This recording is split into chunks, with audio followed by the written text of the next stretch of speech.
something they say could happen to any one of us. Louise Hubble, BBC Look East. A mother of a disabled man from Cambridgeshire says she was left in fear of losing her home because she couldn't get universal credit to care for him. Anya Sparks was told she had to prove her son Scott, who's unable to walk or talk, was not fit for work. Emma Bohr went to meet them. Scott Harrison was born with a rare chromosome. He has trouble hearing and seeing and is fed through a tube. He also self-harms. But his mother says she feels let down by those who should help him.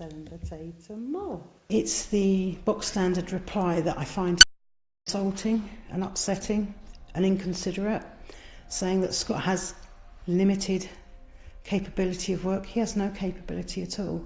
He cannot work. He turned 20 last month and that was when problems began. He was no longer seen as a child but was initially told he needed to prove he couldn't work, though that has now changed.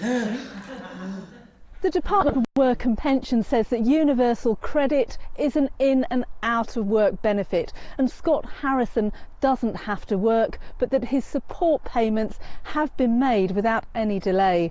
They also say that the Job Centre have tried to contact his mother with a view to setting up the universal credit claim.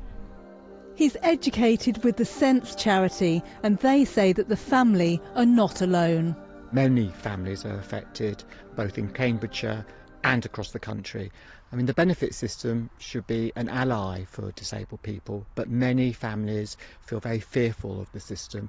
It's very complex, it's time consuming, and actually universal credit is being persistently criticised. 70% of claimants are successfully appealing against their initial assessment, so we need to look at a better assessment process. I've been very close to walking out the door in the last few weeks because it has become so much for me, so much stress, that I've just gone outside. I thought, I can't cope. I need to just walk away. And I've come about that far. And I had to ring the doctors the next day and said, I'm really not coping. The family say that they've now had their first universal credit payment, but it's been a long journey to get here, with more challenges ahead. Emma Bohr, BBC Look East, Cambridgeshire. There's plenty more still